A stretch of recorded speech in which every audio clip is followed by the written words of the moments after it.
Yay! Okay, there we go. Welcome. We're recording. Welcome everyone to Unite's Business Boost. We're so happy you're joining us. For anyone new, my name is Kristall.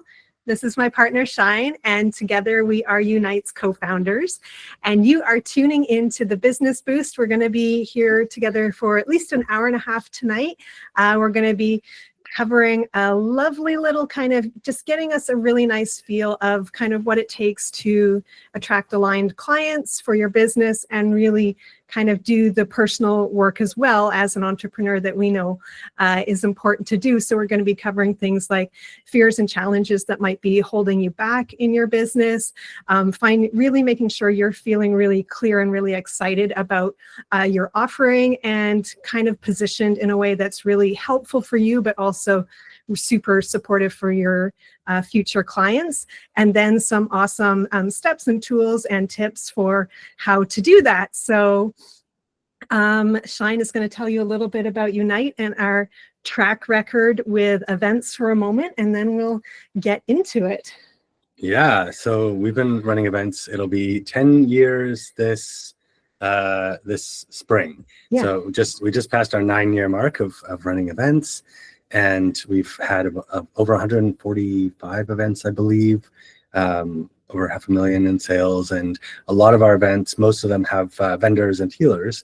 And so we worked a lot with our healers and asked them how we could help and what they needed. And we always got the same response. Can anyone guess what it was? More clients. Sales and marketing. And so Kristall actually came up with the idea of doing this speed healing at our events. And that's where, instead of having a table and a booth where you would sell your massage or your products or services, you would just give it away for free. And you would do a free mini offering, and people could try it out. And the follow-up sales actually increased so much so that we were getting messages like, oh my God, this person just bought a $5,000 coaching package and this happened. And it was just such a night and day difference. Mm-hmm. Because most people won't try something, number one, that they don't understand. It's what's a Reiki, what's energy healing, what's past life, whatever. They won't even try it.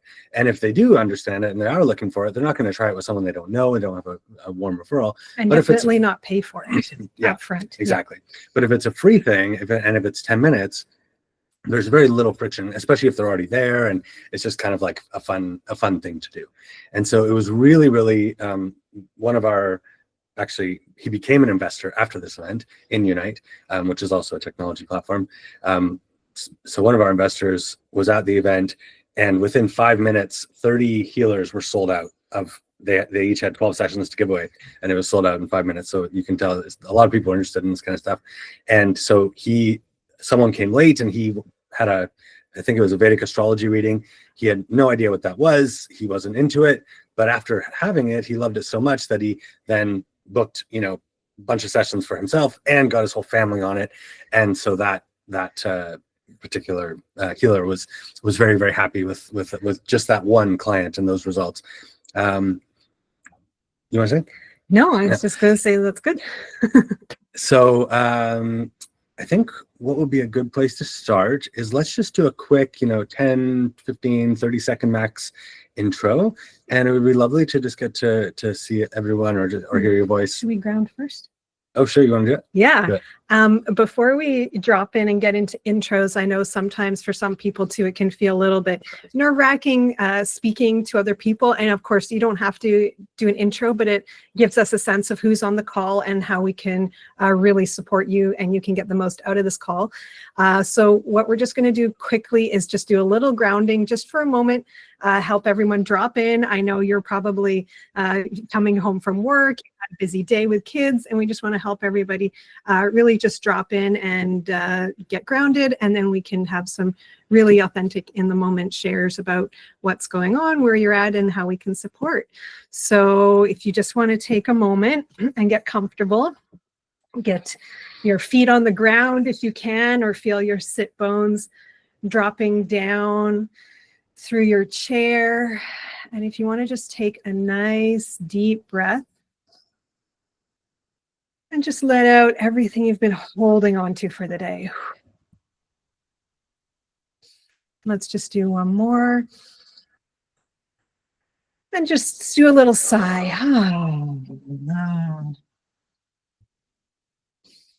And one more just to release everything that you don't want to carry on into this call today.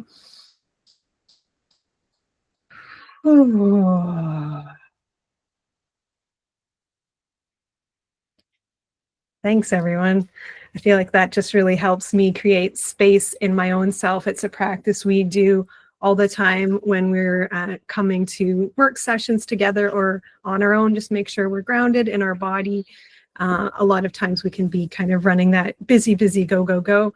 And we definitely know one of the top challenges a lot of our more tuned in wellness conscious community has with sales and marketing is not wanting it to feel pushy, forced, inauthentic. So definitely a great place to start is always just getting grounded, getting in your body, getting really present, and then approaching your business from that place and not from a push, shove, go place. So yeah, as Shine said, we've done a little intro and we'd love to Shine's going to add something and then, nope.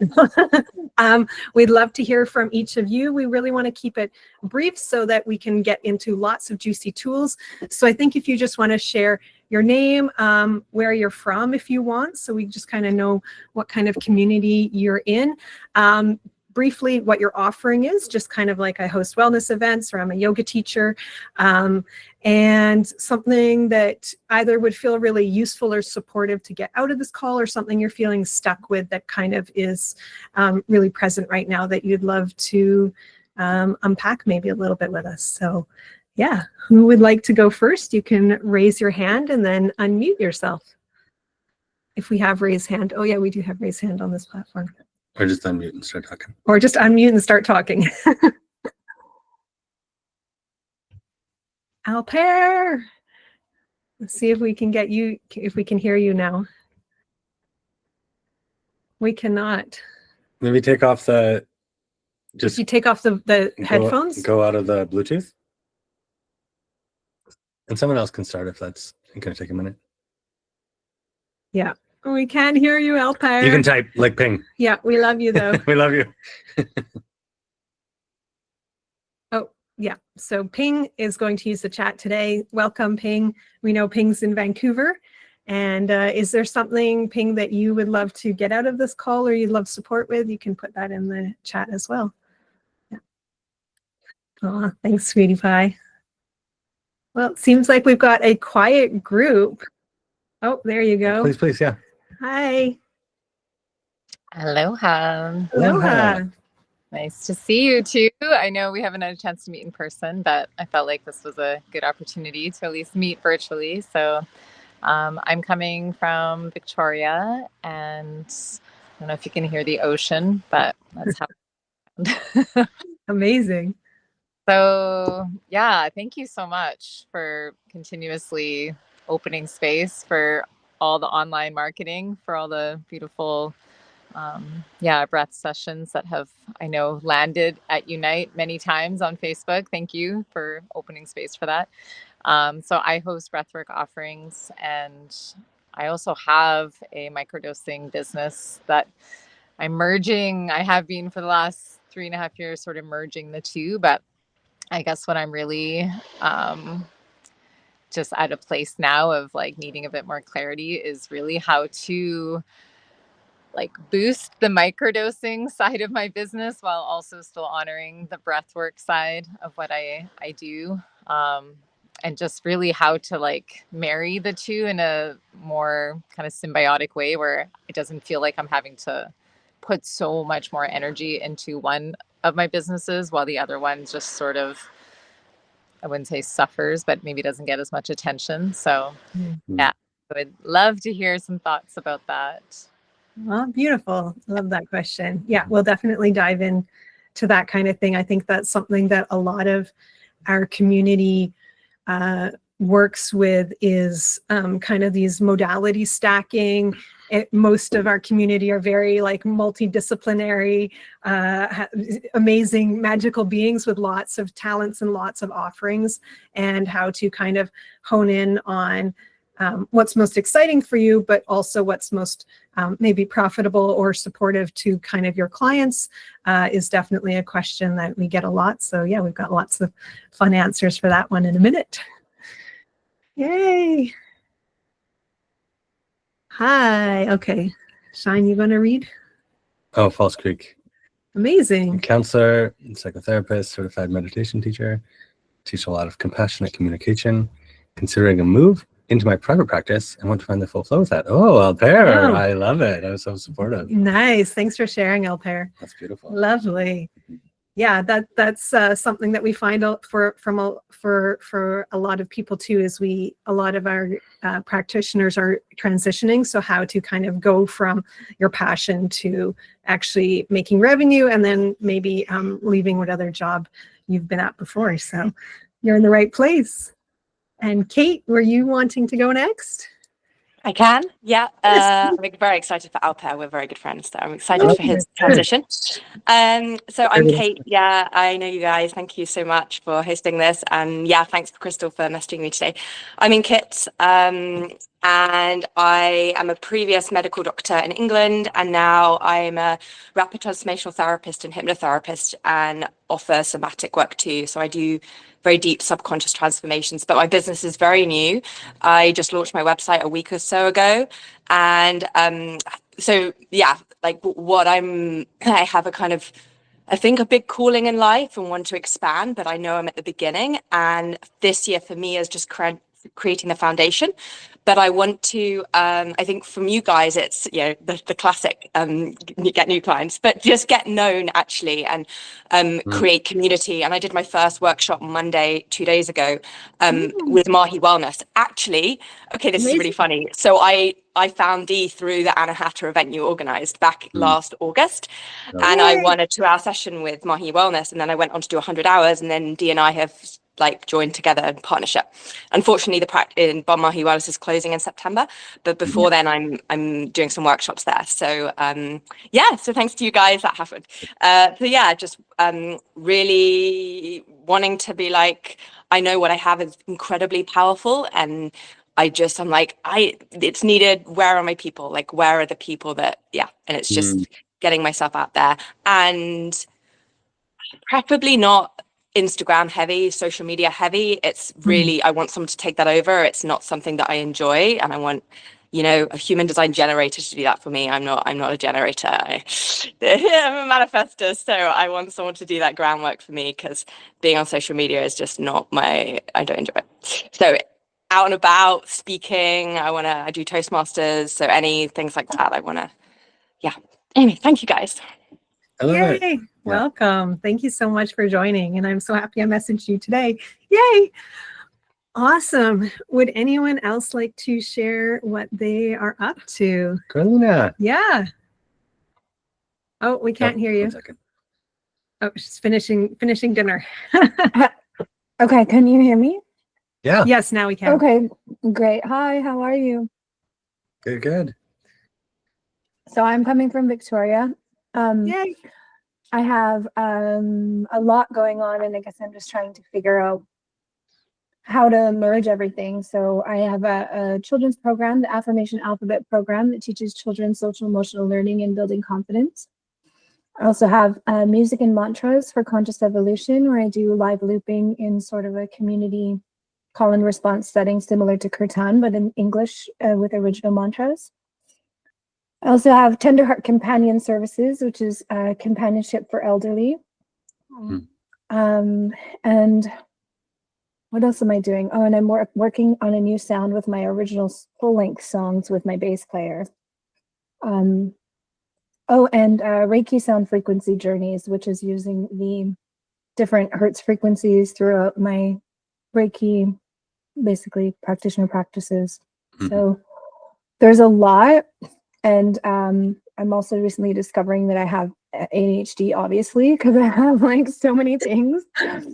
And I'm just trying to figure out how I can get more clients and sort of merge everything together, and so that it doesn't feel so messy with so many different things, Amazing. You sound like the classic entrepreneur, very focused on one thing and only does one thing at a time. And all of us are like all the projects and all the things. So yeah, you're in good company. We understand that vibe for sure. Thank you. I will go back off video though, because I want to eat and I don't want everyone to watch me eat. Yeah, no worries. Thank you. Okay, thanks so much. Awesome. Would anyone else like to jump in?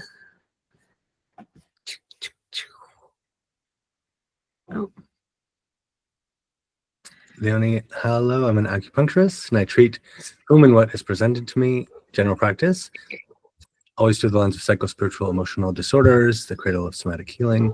I'm wanting to step in deeper with intention and just starting to offer acupuncture and sound healing. And I've been feeling as an avenue to educate and promote my medicine, TCM, traditional Chinese medicine, as a beautiful way to heal in this way. Beautiful. I'm just gonna mute Thank you for sharing. Lovely. Leonie, thank you. Yes. Yeah. Beautiful. Awesome. It's so good to get a sense of where people are at. So this is really, really, really helpful. Yeah. And anyone else, and if you're AFK, away from your computer for a minute, and if you're AFK. What is? Oh, that's keyboard. That's the kids. The gaming is AFK, away from the keyboard. If you're away from your computer for a minute and tune in later and want to share, you're also welcome to just type that in the chat as well. Yeah. So Christine, yeah, did you want to share?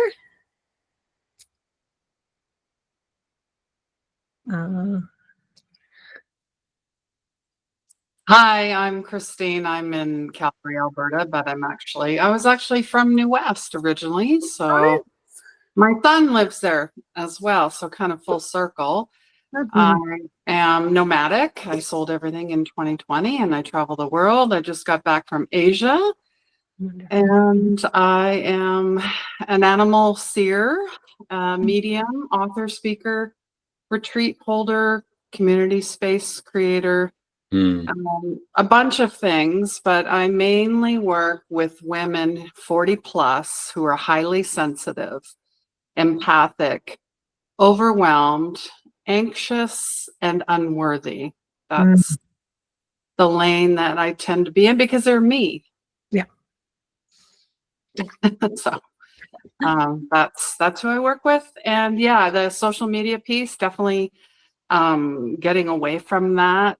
I have almost 1,000 videos on YouTube. I've been at this for quite a while, but I'm looking to actually land a TEDx. That's a big goal, and then open a retreat center. So amazing. Beautiful. I love that vision. Hey. Thanks for sharing. Thank you. All righty. Yeshna. How do you say your name? Yeshna, yes. Hi, everyone. Lovely. Hi. Welcome.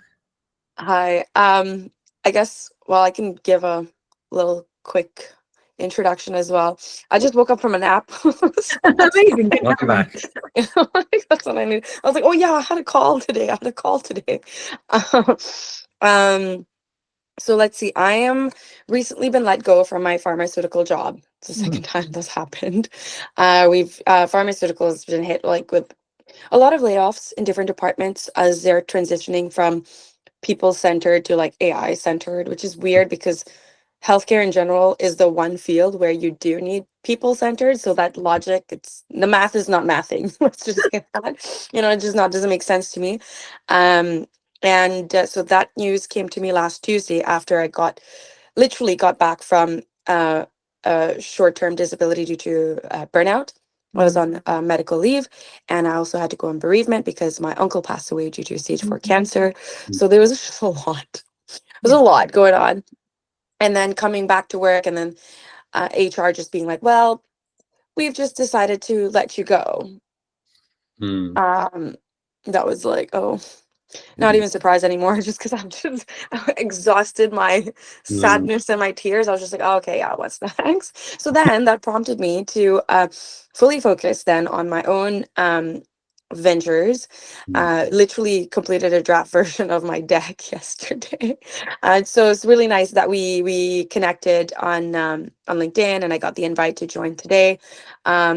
I just want to say, Christine, when you said highly sensitive people, I was like, oh my gosh, I literally just bought a book called Sensitive by, oh my God, who's it by? Like, I lent it to a friend, but I literally commented on it. Sensitive book. It literally just came out. I've read so many books on highly sensitive people, and I was like, this is me. Yeah. I identify as this people, except I'm not over 40. I just turned 30 on the 11th, so I don't meet your demographic just yet. But really excited just to kind of be in the room today, hear other people's stories, kind of pick up on other people's energies, because like God knows I've been low battery for a bit. I need to pick myself up, take care of myself, and then kind of put out in the world what I want to do from a more grounded place. And with intention. So that's why I'm here. Amazing. Thank you so much for joining us. And that's actually a huge key and something that we highly, highly recommend to all our community business entrepreneurs. Is it is so important to uplift each other and be around community, especially when our batteries are low, because it really is. Not only are you being an entrepreneur or, you know, self-employed, running your own business, and I'm very grateful I work with my partner, so there's two of us, but you're also in a new field for a lot of people. So there's a lot of education. There's a lot of kind of feeling like you're trailblazing, like you're having to educate and teach as well as do your offering and share your actual service. And we find that kind of always feeling like you're pushing the boulder up the hill can be really isolating. So that's a huge thing that we highly recommend, is to create community, is to have groups, even just have a buddy that you can like call up and work alongside and chat about, and kind of just really feel like you're not alone. And that's actually part of why this event tonight is the intro to a 6-week program that we're going to launch that's basically doing exactly that, where we're going to do kind of a think tank mastermind for people who do really want to take their business to the next level and want that support along the way.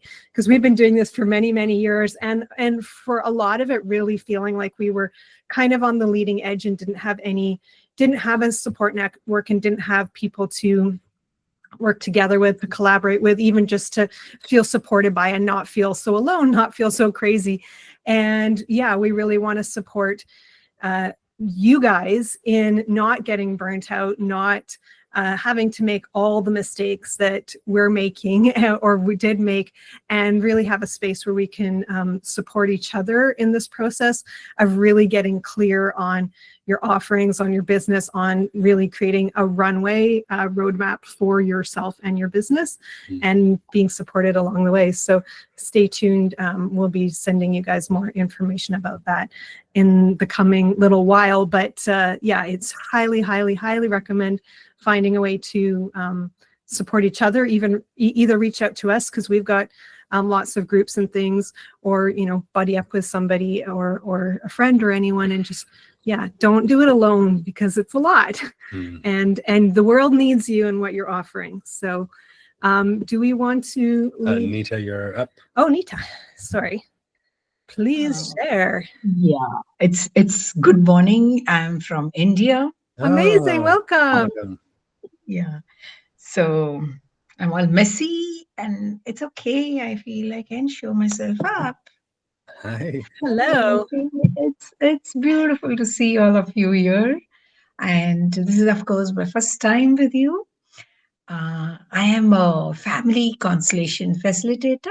Amazing. And when I work very intuitively, so I'm looking out for challenge to find clients, because I'm from a small town in India. So I do offer sessions for people who are facing challenging times. And when I heard Yashna speaking, I wanted to reach out to Yashna. Aw. Yeah, that's so sweet. Yeah.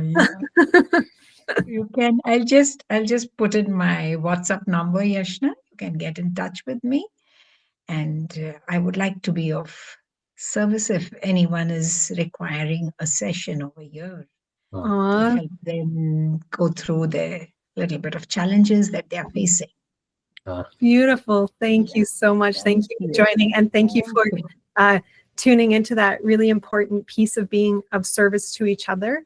We find so much of what our practitioners are doing, we call like the light bringers, like the ones bringing that amazing service. And of course, the people who actually really need that are the light bringers. So we need to really support each other. So please, everyone, feel free to share your links, your contact info in the chat, so that you can connect up and support each other. And yeah, just start to kind of build that community. Know that none of you are on this call by accident. So there's often like this kind of like, oh, I have the exact piece for you. I've been looking for that exact thing. So it really is, the more we get to dig in a little bit, you know, the synchronicities, the magic is there. So do reach out, do connect. And I guarantee you there's going to be way more actual depth to why everyone's on the call than just kind of what meets the eye and what's at the surface. So yeah, share your links, share your Instagram, whatever, however you want to connect, and make sure you follow up with each other. Thank you, Shine, and you there. Thanks a lot for setting Oh yeah, up this. we didn't change the name. It's just Shine Kelly at the bottom. We need to edit. Shine Kelly. I'm still that one, Shine. Thank you. Amazing. And Wonderful. Ping says, I find myself struggling to find clients as my circle mostly consists of facilitators. I'm not good at presenting/selling myself, as I come from a culture where we're supposed to be humble and let people see who you are over time and embodiment. Top of funnel and pricing my sessions so I can feed myself where my struggle is. Got you. Excuse me. We're here to help. Aw. And Jennifer, do you want to jump in? And it's okay if you don't.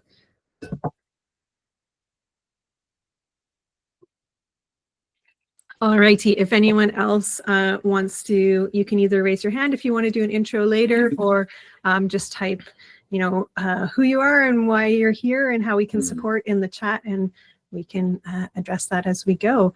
So where would you like to jump in next, Sweetie Pie? So I feel like the overarching oh, sorry, it's distracting. The overarching piece is always going to be the mindset, because the mindset is what's going to give us that great idea for what marketing to do or not do, or what events to go to, or what pricing to offer, or what products or services to offer, etc. And so I feel like that's always the foundation, especially with AI now. It's kind of like you can get as much information as you want out there. It's can almost be overwhelming. There's just so much to do, but being in the right place and the right state, I think, is really the key. And many people might not have any of this, and so apologies if it's repetitive, but it's always nice to have a little tune up, right? And so I wanted to just start. Maybe we can do something. I've really been working on my own inner alignment and inner critic, working with my inner critic and voice. And I know what it's like. I've been a singer-songwriter, and I know what it's like to just receive and kind of channel music. And then I've done the same thing in business, where I can just get inspired and get into that flow. And then I also know what it's like to be in real deep, like, negative spiral thoughts with myself, and how that can just deplete my energy and then slow things down and yada yada. So one of the things that was really helpful recently was this idea of that it's not about fixing or healing or clearing or kind of getting to the root of whatever the is causing it. Sometimes it's as simple as just, like, I don't know if anyone follows Bashar, but he talks about, if you can figure out what the underlying belief is, then any negative thought, any negative feeling, it's always rooted in some lie. And the beliefs have a way of disguising themselves as true. And the sort of core one is, if you do this or don't do this, you're going to die. And that's kind of the thing. And I was working through one of these for me today, where it's like, oh, if I'm not being productive, then I'm useless and I'm stupid, and why am I not doing the things? And I just asked, I'm like, well, why am I useless or stupid? Well, it's, I guess not. Okay, well, so what would happen if you're not productive? Well, then you're not going to get where you need to go.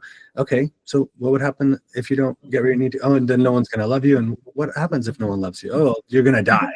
You're like, oh, that's that's obviously not true. Like there's enough love from universe. I can kind of talk myself, now that I understand what the actual reasoning was for me. Now it makes sense, and I can let that go. Because as soon as, if you're mad at someone for doing something and you find out they didn't do it, the emotion goes away. You don't need to like clear that emotion. It's tied to a belief. And I've been finding it's the same with everything in my life so far. That's the pattern I'm seeing, is that it's all these beliefs. And once I can kind of get to the bottom of one. So what I was thinking is, if everyone wants to just go in and think of something that's kind of been challenging, something that's been going on for you, a belief that has been holding you back a little bit, or just a struggle. And you can either put it in the chat or just write it, or just think it. Did you have something, Kate? I was gonna say, actually, actually crazily beautiful and synchronous that you've brought this up, because essentially what's happened in the last 6 months, I've just been working through block after block after block in that manner. And what I do is belief system work. And so I get colleagues to do sessions on me, and I can tell you an example of a recent one that was literally blocking me and how I overcame it, because it's exactly what you're talking about. But this is the work I do with clients. And so basically I noticed for a while, I noticed it was a form of procrastination, but I knew, I'm very self-aware, I've done masses of work, and I was like, I know there's a block holding me back from doing more prepared speeches at Toastmasters, even though I was speaking every week in roles. There's something holding me back from a prepared speech, and also from going out and doing workshops. And I knew it logically what it was. It was this feeling of, it has to be perfect. Like, I've had extreme perfectionism all my life, which is healing. And I knew I had to be perfect and get it right. But we can know logically what it is, and we have to shift the emotional block. So often that's actually really hard to do alone. And so I got a colleague of mine to do hold space to me, actually. Because I just knew what I needed to do. And I went back to multiple scenes in my teenage years, like a whole series of multiple events where there were big groups of boys at school, whole classrooms that would laugh at me, shame me, humiliate me. And I felt like an outcast. And the core belief was, the whole fear was like, I don't belong. And then when I got through the emotion and then like shifted that, it just organically, I reframed it. And I was like, well, I do belong, and I was a child then. And then you reframe it from a child. And it's essentially what I do in my work. And so, and then what happened is that whole thing shifted. And then I had this realization that those things, and there was also worth attached. So it was like, if I, so then I had this realization that those things are skills. Speaking is a skill, doing a workshop is a skill, and that's not in any way attached to who I am as a person. So what happened is I had this huge realization, and then in the next like Toastmasters or ever, I was completely and utterly different. And like one of my friends commented, and then I went out to do my workshop. And so if you can shift it as if you can get to the core belief, as Shine said, and then shift it on emotional level, but often you have to go back to the place in childhood where that was. It literally, it was like, and so that's what I've been doing, eventually moving block after block after block. And I feel like I'm like, yeah, it could be exactly. I from a personal experience, because I could give you like 10 other examples of the last 6 months, but that was just the recent. Amazing. Thank you for sharing that. So perfect. If everyone wants to, I just thought it would be a fun little exercise to just bring up something. It doesn't have to be a big, maybe don't bring up like the crazy big ones, but just something that's been coming up for you that just feels like a weird, it's like, why does that bother me? And what, that doesn't make any sense. Like, I know that's not true. And if you want to, you can write it down. If you want to, you can just bring it into your mind. You could also put it in the chat if you want to. And I know for me, it's been a lot of just feeling like I'm not good enough. I don't know how to do this all. I can't figure it out. I'm not always at full energy. So how can I run this business if I'm not able to like take care of all these things? And so I've just been getting better at like walking myself into and building up the other side of like, I know how to do this. I can get into a good state. I'm good at this a lot of the time. It's okay to take breaks. I don't need to be working 24/7, et cetera, et cetera, et cetera. And I just sort of can build up these layers of like, oh, right, I got this and I'm really, really solid and I know what to do and I know how to do it. And then when I'm in those peak states, then it's fun. Then I get to kind of play and go. So bring up whatever that thought is, that belief that you feel like is holding you back a little bit, and you can just start to go down that rabbit hole. And you don't have to do it right now if you don't want to, of course, or at all, but if you want to right now, you can just go down that rabbit hole and just be like, okay, so what's the belief? If the belief is that I'm not good enough and I don't know what to do and I don't know how to do it, it's like, okay, well, so what happens then? Just talk to it. Okay, so what would happen? What's next? Why is that important? What does that mean to you? It's kind of like talking to your inner child, your inner self, and then just hear what it has to say.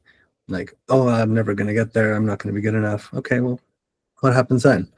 And then, as I was saying, so just take a minute if you want to, and kind of tune into that, and feel free to share anything in the chat. It's sometimes nice for other people to know that we're all so similar, we're all going through these same things. And it really is like such an honor to be here, because I feel like we're at this transition phase for humanity where there's a lot of movement happening, and a lot of people we just got back from California with this like tech and AI group. And sorry, I'll just talk while you guys are doing this. And a lot of the people were like, oh my God, I just discovered this new thing. It's called sound healing. Have you heard of it? And they're like, oh my God, there's like, I think there's something going on, because I thought about someone and then they called. So I think there's something else going on out there. And we're like, okay, like this is, of course, like we've been talking about this for 20 years or whatever, right? Like our community is really, I think we're a bit ahead of the curve. And we've been doing this work and going through this deep work, so that we can help to hold space as a lot more people in the world. And we're talking like wealthy California tech, like this is like just down the road from us, let alone the rest of, everyone else in the world. So I feel like there's going to be this kind of like 50-year period where there's a lot of people who are going to be needing this work, and to know I'm not going crazy. That voice is like, no, that's not the devil, or that's not, it's like, there's going to be so much support needed. And so it really is, I feel like we're all so early in this, and it's so important to just support each other and figure this out together, and help each of us get into that best state, so that we can help this sort of awakening, and up-leveling of humanity. So Jessica said, not enough time feeling anxious about all the doing that shows up in life, when I know the importance of being too. I would much rather be breathing on the beach peacefully.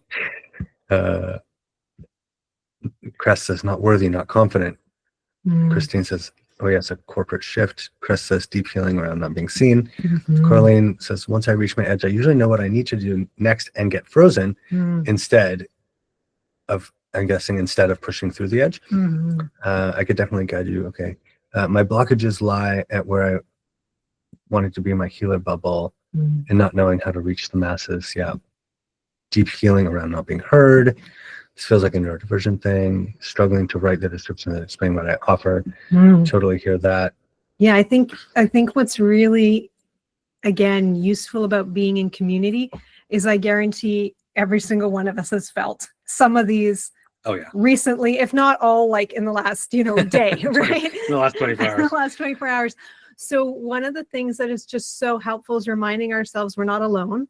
There's 14 people on this call right now, and everyone's really in a similar space. So that means you're not weird, you're not crazy, you're not broken, you're not flawed. You're not delusional. I think there's sometimes like this, like maybe I'm delusional thinking that why am I special that I get to do my healing practice and follow my passion when other people have to be working in offices. Like, that's just some weird hippie dream delusion that I could actually make a go of this. We had someone say to us today she wanted to do more events, but she's like, all my friends just keep telling me there's no money in events. You can never, and you can't host events. No one's ever succeeded in events. And we're like, we've made a lot of money in events. Thank you very much.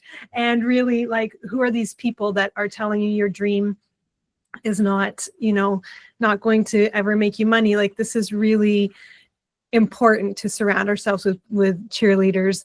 And what I always come back to, which is so soothing to me, I love listening to Abraham Hicks. And I don't know if it was Abraham or a bunch of, anyway, that we don't get the download or the vision or the idea or the intuition to do these things that we want to do if we're not able to do them. We're not being set up to fail. Our higher self isn't like, haha, like, I'm going to give you this dream, but you can't have it because you're not good enough. So really, like, that's my brain does that. It's really like this is just a big cosmic There's no joke. vindictive kid playing you as a video game. No. So the fact that this feels important to you, important enough to come on a call and on a beautiful summer evening and connect with other community and all the other work that you do, it just to let that wash over you and reassure you that you're in the right place at the right time. You are not, this is not okay. This is an amazing thing that you're doing. And there's just little tweaks that can make it easier and make it more fun, and a huge part of that is support and community, which you're doing right now. So good job. If you do nothing else on your business today, you got supported, you were in community, you heard other people, you hopefully can feel a little bit less alone and realize that it's a tough job that you've chosen to do this entrepreneur thing. And there's lots of ways to make it easier, but it's if it was like you working in an office job, technically is easy. You go, you do what you're told, and you go home. So you've chosen to be magical and different and unique and support changing the world. And that can be hard sometimes, and that's okay. So don't let those like hard times freak you out and make you quit, because the world needs you. So stick around, because we love and appreciate you. Yeah. And last bit on this. So as we're wrapping up this segment, just if you haven't already, start taking that belief from, okay, here are the things. I'm going down the belief tree and finding the roots. And once you kind of get to the bottom of that, it almost dissolves automatically, because you're like, oh, that's obviously not true. Like, it's just not accurate. Like, it's not a feeling. It's just like, oh, that's just not true. And then, so if you want to, you can start to, Abraham calls this the receiving mode. And it's totally cool if you're not there, but if you are there, if you're feeling pretty good, if you're feeling okay, try just opening yourself up and just relax and just really open and just breathe and just let your focus be on your breath. And for me, I like to pick a point in my kind of my third eye and just look through my closed eyes to that point. And then I start to get, if I'm kind of close to that receiving mode, meaning I'm getting messages from what I call my higher self, you can call it whatever you want. It's not me thinking, I'm not trying to think positive. I'm focused on meditating. I'm focused on that third eye point in my breath. But the thoughts just start coming. And so for me right now, and feel free to do this as we're doing it, for me right now, it's like, oh, it's all going to be okay. I know I'm enough. I love myself. And I'm not trying to think these thoughts. This is just what comes up. If I was feeling terrible, it might be easy to think about the negative side.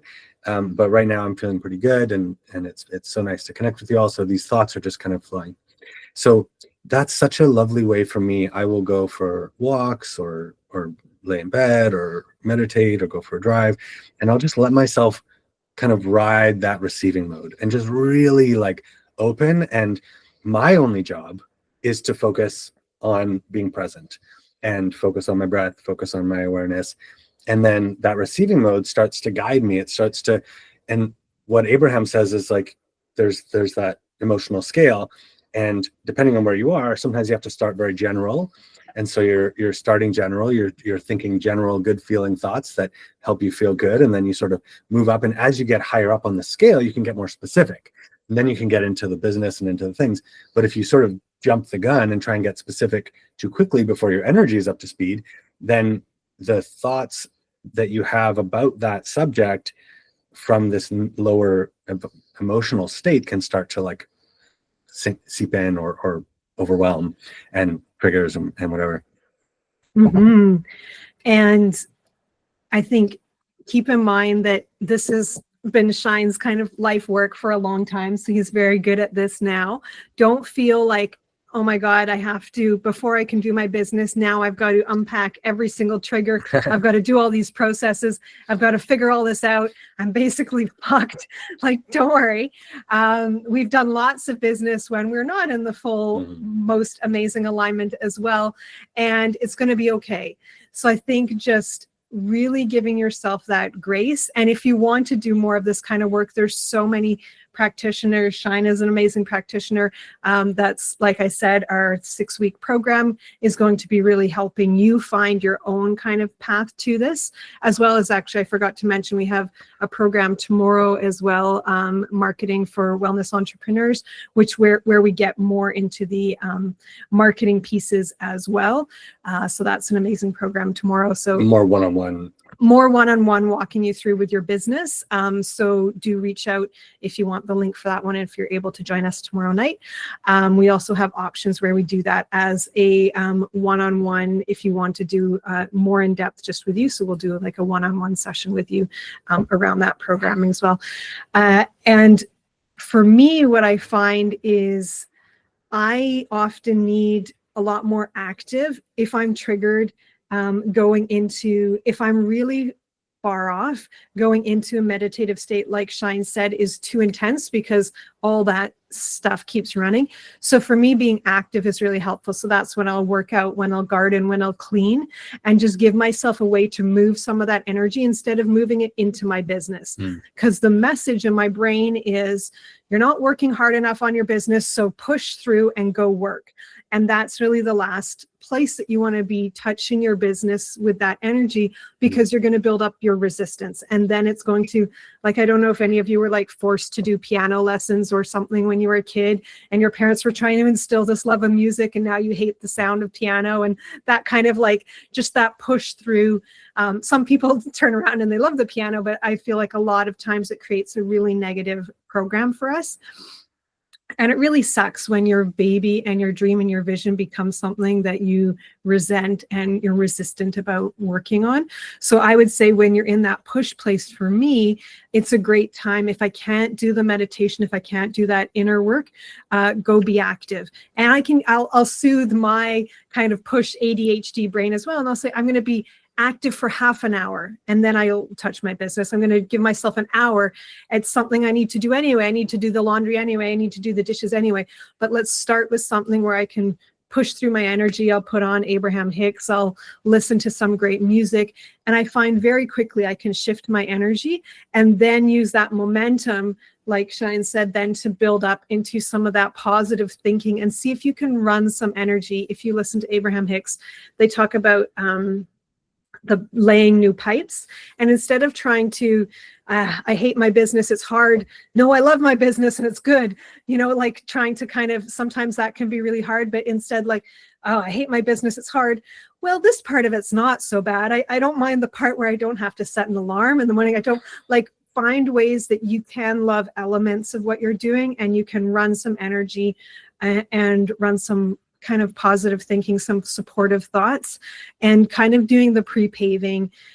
Think of it like a little foreplay with your business, like really give yourself that space to get excited about it, to juice it up before you get into, especially if it's a task like anything of these things that you guys shared, the marketing, the selling, the writing your copy, anything that feels hard. really try and warm yourself up to that with giving yourself some wins, giving yourself some, go read some testimonials or some fun messages your friends have sent you, and just build yourself up a little bit, because it really will make a difference in where you go from there and how you position yourself and how your messaging comes across, if it's coming from that you're excited place. And I think that's a good transition into the next phase of our call, right, sweetie? Which was kind of lining up with what is your offering out of all the kind of different offerings, how to kind of focus in on that and then position that as well. So Kristall's mom is a therapist, trauma therapist, and with specializing in trauma. And she, for a long time, didn't really feel, I guess, like she wasn't confident enough in her abilities to charge right away, or she just didn't feel like she wanted to charge right away. And so she just offered, she said, hey, can you guys help me get a couple free clients, and like just put a note out for people who want to get counseling for free. And she was actually little, I mean, she's, you know, old school, my mom a little bit. So she printed off flyers and posted them on telephone poles. And she's like, you know, free counseling session, rip off the number on the bottom. And just for a way to build up her confidence in what she was doing. So she basically has now built herself a full-time job and then like a full-time income, exactly, you know, kind of as much as she wants, without touching social media, really, without doing any marketing, without doing any like sales calls, ads ever, no hard sells on, you know, anything. Like literally she just gave it away for free until she felt like she just really wanted to charge for it. Then she told her clients, hey, you know, I'm ending my free time, here's the price. And it was very reasonable, and then she's kind of raised her prices a few times since then, and she has kind of as many clients as she needs. So it can be that easy and simple and just very basic, or it can be, you know, full-time influencer, you know, retreats in Bali and tours of the pyramids and 150 person masterminds and whatever, and a team of people and anything in between. So it can be whatever you want. I think that's a really good point, is that your business can reflect you. You don't have to become who you see as being successful unless you want to be that. So I think a lot of times the problem with social media is we see a very static, one-sided version of people and business and how it works, just whatever they're willing to share. And some people will be more vulnerable and more transparent than others, but really you're kind of seeing one way of marketing. Like none of you would know that my mom had done posters, and that's the way, because you might not live in Vancouver and have seen her posters. So just kind of really reminding yourself that your business should feel good to you. And part of the whole point of why you're doing all this work is to do your business your way, is to have it reflect you.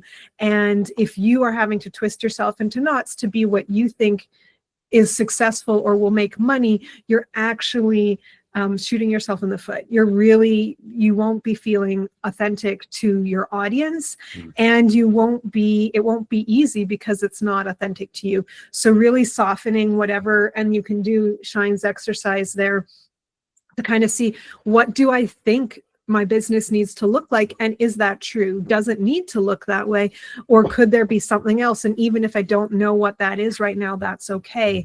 Another thing that my mom did a lot of when we started doing speed healing at our events, if you don't know what speed healing is, ask somebody who's been to one of our events and they'll tell you.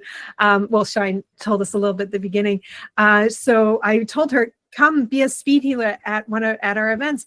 And she's like, oh, I could never do that. I'm a counselor. I need a private room. I need to do hour-long sessions. I need all these things, quiet and all this controlled environment to be effective.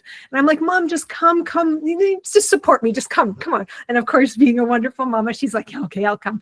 So she's been almost at every single one of our events, and such a success to me to see her go from, like Shine said, a little timid, a little nervous, to after the first one, she's like, I had no idea I was so good that I could create so much change in someone's life in 10 minutes. Because she would have people sit down be like this, kind of, shut down, disconnected. I would watch from across the room. A few minutes later, they're like getting engaged. A few minutes later, they're like gesticulating. A few minutes later, they're crying. And by the end, they're hugging and laughing. And just the confidence from my mom. And because as a speed healer at our events, you're doing free sessions. So she didn't feel obligated because they haven't paid for her session to be perfect. So she was authentic and she was messy and she was herself, and people loved that.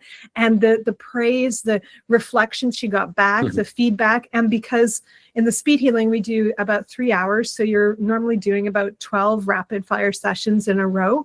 And what that does is the confidence that it builds up, people get out of their own way. They're just in full like surrender, channel, download, support mode. And for my mom, that gave her so much confidence to see how powerful she was and how her ability to create change in her clients is not because she's had training or schooling or knows these techniques. It's her showing up authentically and being there and being present with the people and getting the inspiration to say the things that need to be said. And that was her getting out of her own way and just surrendering. So I think that's moving into kind of like next steps. Thank you for the love. Yeah, she's one of our most amazing success stories. So that's why we do speed. We're actually have a speed healing online event beginning of August as well. So even if you're not local and can't come to our in-person events. And yes, eventually, and we'll do it in Calgary. And yes, we'll be we're going to be on Salt Spring. So we're going to be doing one in Salt Spring. So yeah, maybe you Victoria peeps can pop over to Salt Spring and join us. The in-person speed healing is so fun, but the online is really powerful as well. So moving into ways to hone your offering and really find how you can be effective, how you can incorporate your different offerings, because that's what we heard from a bunch of you at the beginning of this call. What I've encouraged a lot of our speed healers to do is when they're offering sessions, instead of picking, oh, I'm just going to offer Reiki sessions because that's what I normally do, I would encourage everyone to make like a little grocery list and offer, and people could pick, I do Reiki, I do EFT, I can do a mini Akashic record reading, I can do a little sound heal, whatever your offerings are.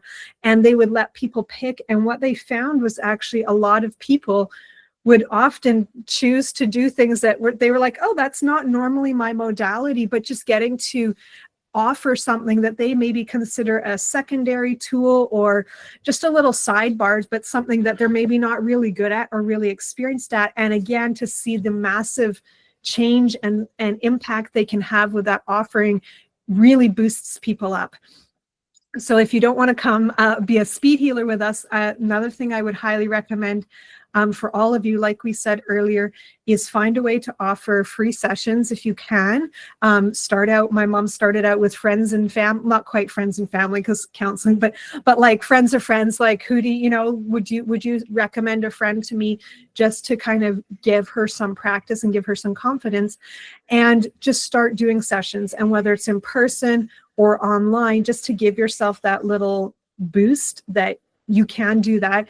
And then what I would recommend too is if you're doing online sessions, to offer a Reiki, whatever your tools are, to offer some of each and really let your audience and your community kind of vote with their time and see, oh, I'm booking way more sessions for this modality than that modality.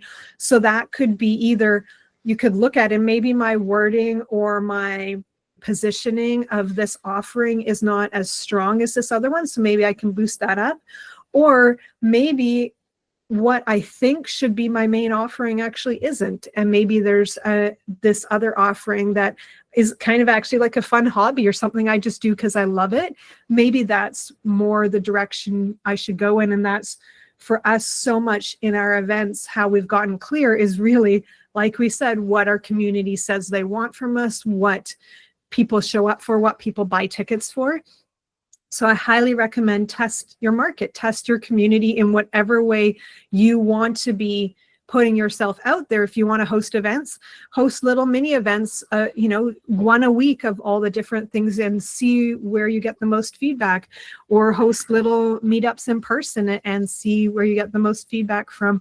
And really, I think letting the people that you're attracting, because those are going to be your clients, letting them communicate to you what it is that you're really good at too, and kind of getting that feedback from them as well. Mm-hmm.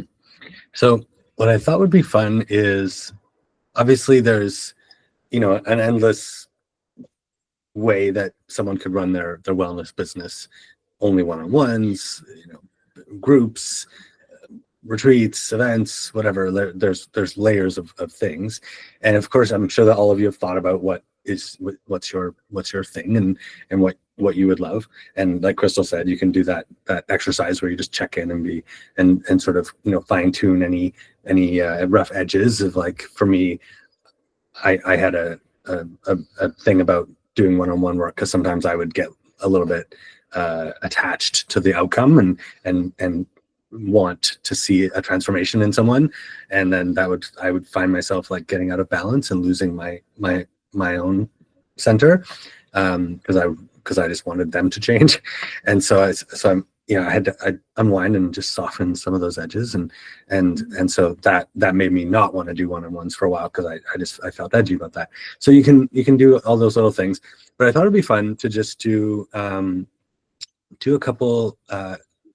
What if everyone wants to start writing or thinking or taking notes, and you can just sort of brainstorm, like, what would be the coolest if right now, if money wasn't an issue and you could just do whatever you wanted, and you had this freedom to just really create the offering of your dreams, like, what would you do if you could just do whatever? If you could hire a team to do all the logistics, if you could whatever, if you could travel anywhere, what would be the most fun way that you would want to show up in the world? If we were living in Star Trek with no money, and you could just, you know, how would you want to be? And would you be traveling all the time? Would you be stable? Would it be one-on-ones? Would it be groups? Would you be doing events? Good. Yeah, and we were kind of getting this thought and reflection recently that, like we said, being an entrepreneur can be hard. Being in an industry that is still on the leading edge can be hard. So really making sure you're clear on your why, if you can, and get as clear as you can right now, but then keep coming back to it. Why are you doing this?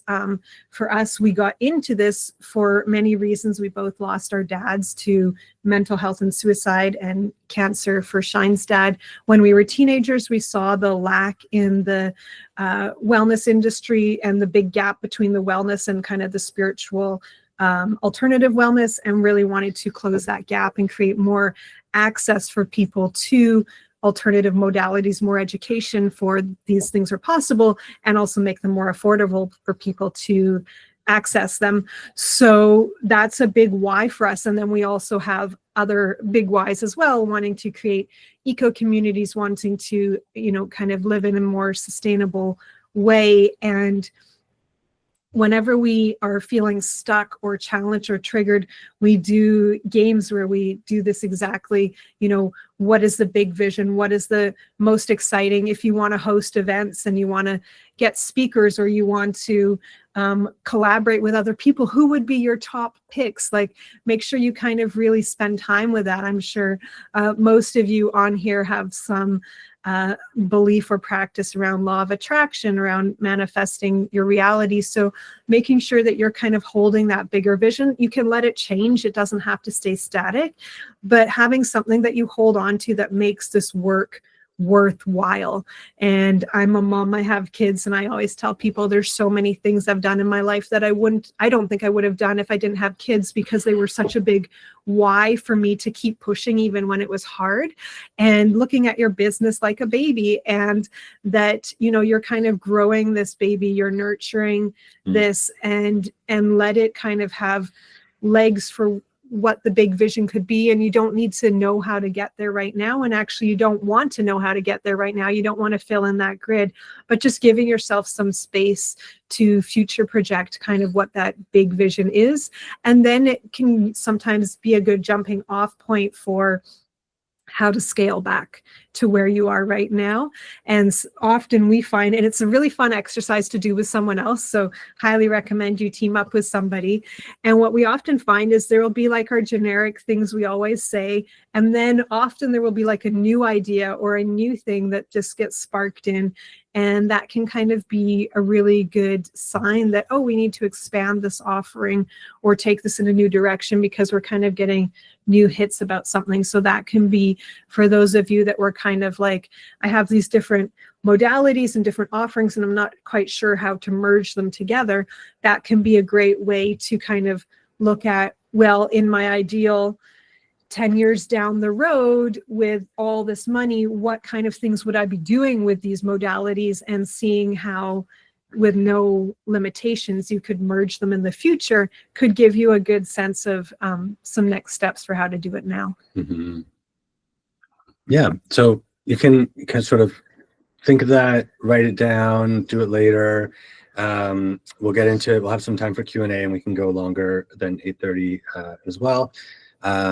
Before we get into that though, I think, yeah, for me, the big one is the alignment first, and really practicing that, because that really is the foundation of energy to be able to do the tasks, the inspiration to get the good ideas. It's such an important thing, but not, like Kristall said, not letting it get in the way of just taking some action to feel better. Good. Shine just mentioned something there that sparked a reminder for me as well. When drilling down and thinking, like, you all want clients, you all want to attract people who want to pay you money for your offering, remembering back to this law of attraction, that if you are in a push drive, I have to figure this out, I have to make money mode, what are you attracting? Actually, if you're sending out messages in that mode, what are you going to attract? You're going to attract pushy clients that want to deal from you, that want you to fix them without them having to pay too much money. You're going to want them, you're going to get that exact energy back. So really, Shine and I are toying with, and we'll probably start doing some kind of relationship workshops at some point, because we've been together almost 10 years now. And I always tell my friends, and especially women in their 40s, are coming to me now like, what's the secret? What do you do? How do I figure this out? And I always tell them, kind of, Shine and I both were at a point where we had kind of not given up on relationships, but decided we really wanted to focus on improving ourselves, being our best self, so we would attract other people into our life to work with, collaborate with, all the elements, and maybe romantic partner. But neither of us were like looking for a partner, but we were wanting to be our best selves to attract amazing people in our life. And that was our intention when we met each other, and we were both kind of individually had got into that mode for different reasons. And it actually took me a while to admit we were in a relationship, because I was very committed to, I'm getting to be my best self, because I don't want to attract anyone from this place, because then it's not going to be the best relationship for me. So kind of keeping that in mind, of you are attracting, law of attraction, you are a magnet, and there's so many people looking for what you're offering. There's so many people that want the support that you have to give. But if you're in push sales mode, that is not a reflection of your offering. That's not a reflection of how you can support people. So really soaking yourself in, how am I supporting people? How am I of value? What is the change going to feel like for them? What are they going to experience? How are they going to feel when we have a session? What's like the input that the ideas they're going to get, the feeling that they're going to create, and just run this like manifestation of like how they are going to feel. They're going to see my post, and they're just going to know that it's going to feel like it's like a voice from God or their higher self when they read my message. They're just going to get like tears in their eyes, and they're going to be like, oh my God, that's so me. I have to put my money down right now. Like, that is what you want people to feel when they see your, whatever it is that you're putting out into the world. So run that like literally before you write the post. Like, how do I want this to be received? Like, think of it like, putting a letter in the mailbox. Like, when that person opens their letter, clicks on my link, reads my message, receives my email, how do I want them to feel? And then from there, that's how you write your content. That's how you talk about yourself. That's how you communicate your offering, because that is going to be you. And that is going to be so authentic and feel so real. And there's nothing anyone can teach you or tell you about your offering, and that is going to be better and more clear than what you will get from your own self when you get yourself into alignment, because that's just, you're just going to know, and it's going to come from most likely a wound or a hurt that you have overcome and that you have come through, and you want to ease that pain for someone else. You want to support them in having more help and more support than you had, and taking things to the next level and being able to grow and expand and feel supported. Those are the messages you want to be sharing. And until you get and drop into that for yourself, it's going to feel pushy. It's going to feel inauthentic. And we know we can feel that when people have written a thing from ChatGPT or AI without reading it and adjusting it. I love AI like ChatGPT. It's amazing for giving you ideas, but always make sure you're going in and refining it and putting your voice in it and putting your heart in it, because a lot of people don't do that. And that's how you're going to stand out. That's how you're going to be unique, is people are going to be like, I don't even know what this person's saying. I don't understand these words, but I can feel the love. I can feel the energy. I can feel the heart in it. And that is like the thumbprint, the imprint, that's going to be your brand. That's going to be your signature. And people will stay, you'll create raving fans that way. People will stay loyal to you that way. A good friend of mine was sharing, she said, people remember how you make them feel, not what you say or do for them. So really think about, how do you want your clients to feel when they engage with you? How do you want your clients to feel when they receive information from you, when they receive messages from you? You want them, I'm sure, to feel connected, inspired, supported, uplifted, like you're their friend, like you get it, like you understand, they're not alone. And whatever channel, whatever that feeling is. And then if you don't know the words, that's a great time to go into a meditative state and just ask your higher self, what are the words? What are the words I need? What would be the messages that would come through? What would be the pieces that would really spark that kind of connection? And from there, when you make people feel that way, or when you support them and being able to feel that way on their own, because we can't make people feel anything, when you can do that, that's when the money comes. That's when the clients come, and that's when they stay forever. It's when the abundant kitty comes. Hi, this is DeLuca. We are house sitting for a few months here in Steveston, and this is one of the He's so sweet. one And of he's the like kitties. He's a giant rag doll cat. majestically big. Yeah. Like a big coon. Big sweetie. Big sweetie. He's Yeah. so cuddly. So, example, right? Cats, babies, like cute things, like they just make us feel good.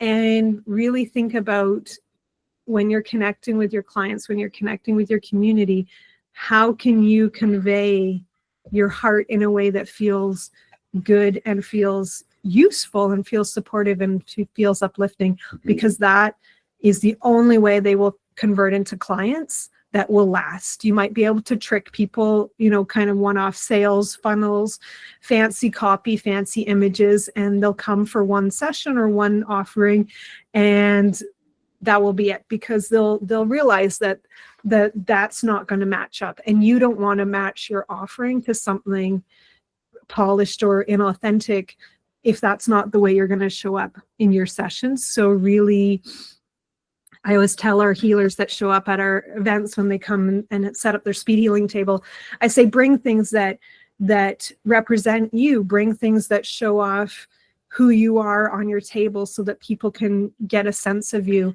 And so the same with your branding, the same with your marketing. Use things that represent you, and don't feel like, again, you've got to be following what everyone else is doing because they're doing it, because that must be the cool thing to do. Really, the more you can be authentically you, the more your voice will stand out, and the more your messages will cut through the noise. And you don't have to do ads, because ads suck and they don't work anyway. Not to get the kind of people that you want. Well, they can be awesome. If you like it, you know what to do. If you use them properly and you want to learn how to do them, which is it's a project.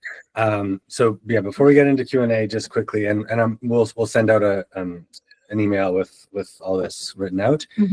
But the free stuff, so like free speed healing mini sessions, you can do that through Unite's platform. We'll send you the link. Yeah. You can just do it on your own and just say, hey everyone, I'm giving away 10 free things, Gary Vaynerchuk is an amazing marketing person to follow if you like kind of nice marketing that's not cringe. And his book was called Jab, Jab, Jab, Right Hook, meaning give, and then ask.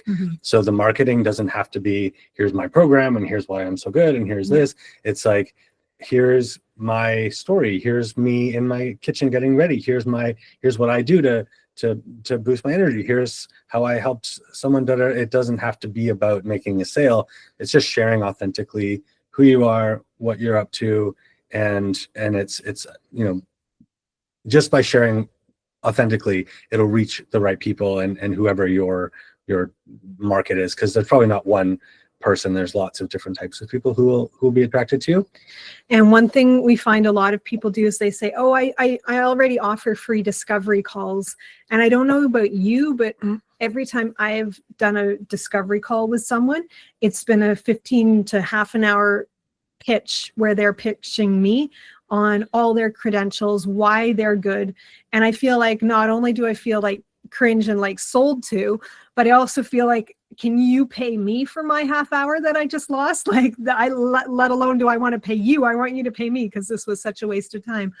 And really don't do discovery calls. Offer a free session. It doesn't have to be long. It doesn't have to be 10 hours. It's like 15 minutes, 10 minutes. We found 10 minutes is a really great amount of time where you can drop in, you can have some value, you can spend a few minutes before and after, chatting about your other offerings or your prices, but really giving them something of value. And I find when I do little speed healing sessions, it's just such a great way for me to even line up my energy in the morning and just start my day off, because I'm starting in service and I'm actually showing up first.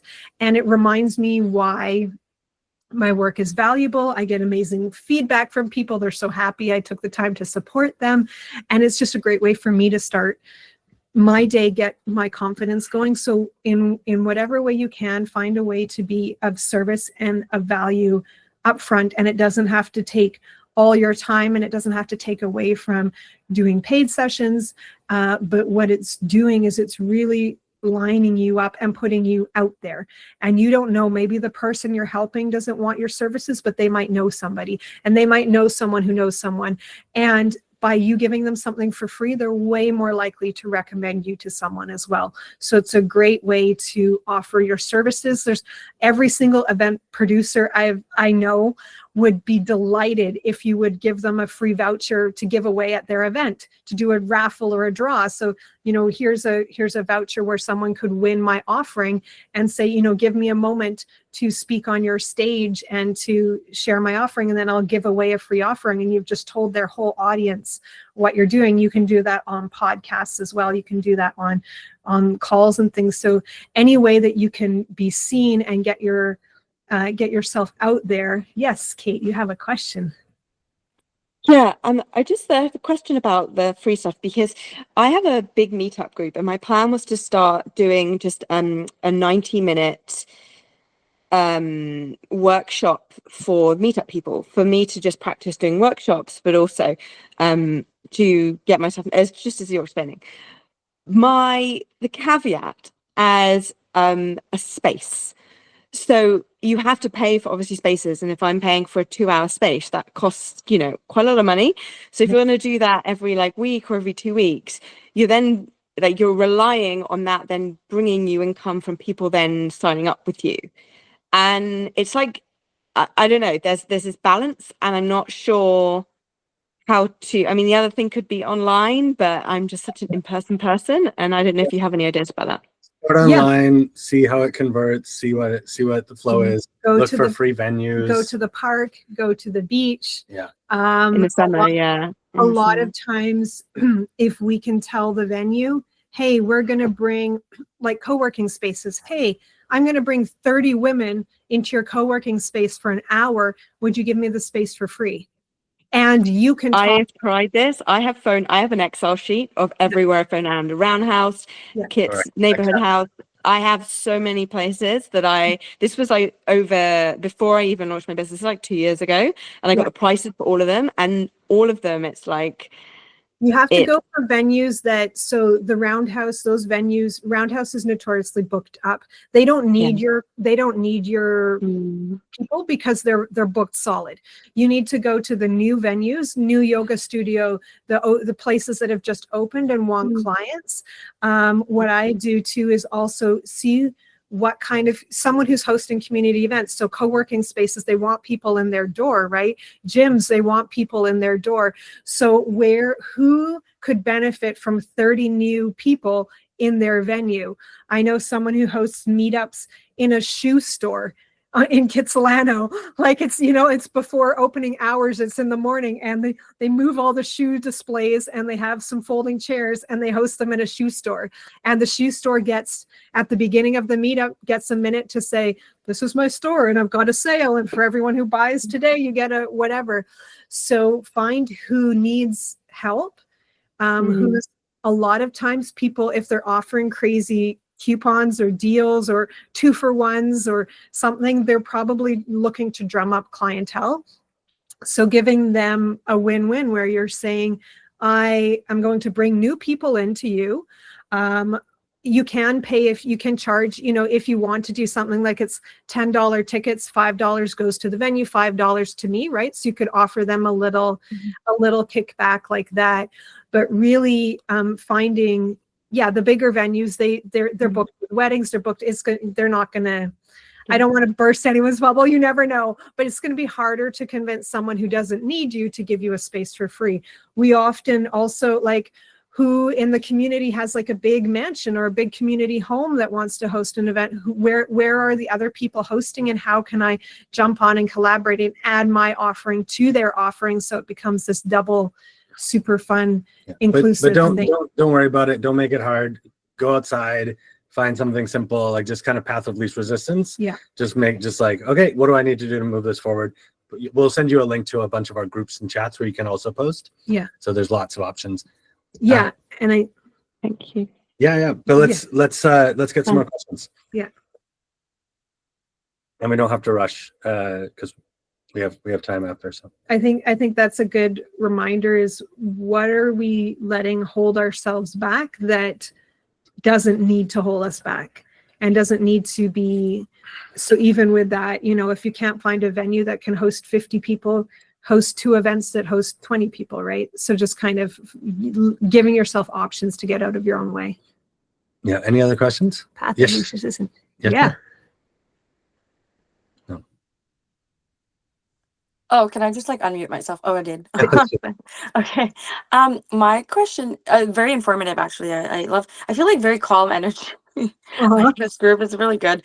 The way you talk, the pacing and everything, I think is very good. Because usually I'm a very New Yorker style. When I'm at people, I'm like, boom, boom, boom, boom, boom, boom. Like, why are you not keeping up? Like, let's go. And I feel like even when I'm telling people about my ideas, they're just like, oh, okay. Like, how much coffee did you have today? And I was like, oh, this is not the vibe, Yeah. So maybe I need to like change that up. So that's one thing that I kind of thought about while you were, talking and saying things. So that's good. And the other, I think what I'm struggling with is, in my head, I want everything done yesterday. I'm like, this timing is not working with me. Or even when I tell people, I'm like, oh, like I'm gonna be doing this by end of June, and then this, and then life happens, and then I'm like, oh, well, now I just overpromise and underdeliver. So that's not a good look. So what do you suggest to kind of buffer or to not go down that road?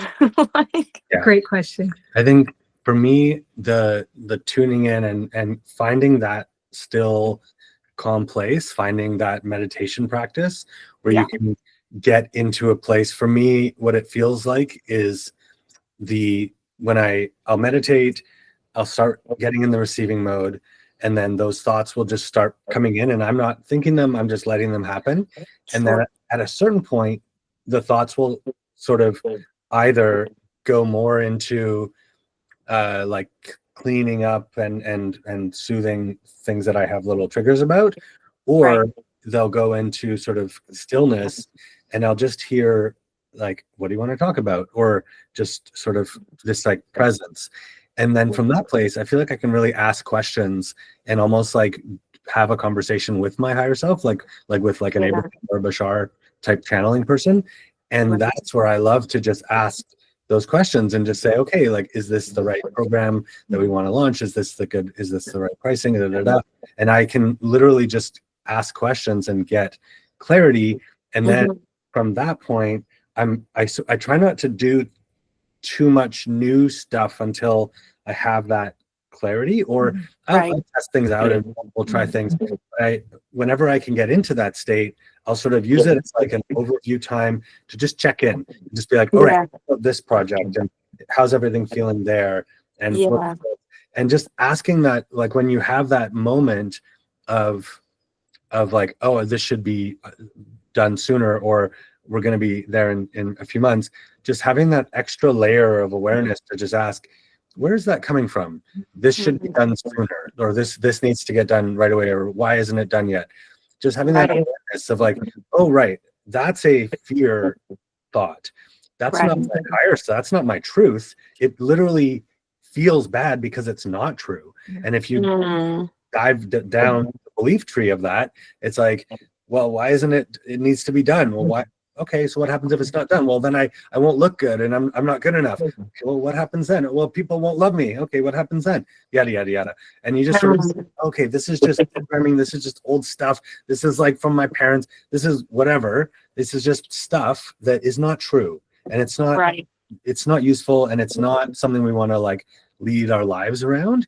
It can be a driver in a negative way that stops us or sort of pushes us, and then that's where, you know, the universe sometimes needs to smack you and like give you a car crash or a disease or burnout to like make you stop, because it's like, the soul did not come here for that. Your soul wants to express its true like passion and joy, but this is all part of it, so it's nothing has gone wrong. It's just it's just part of the game. Or like what I did, I literally got hospitalized.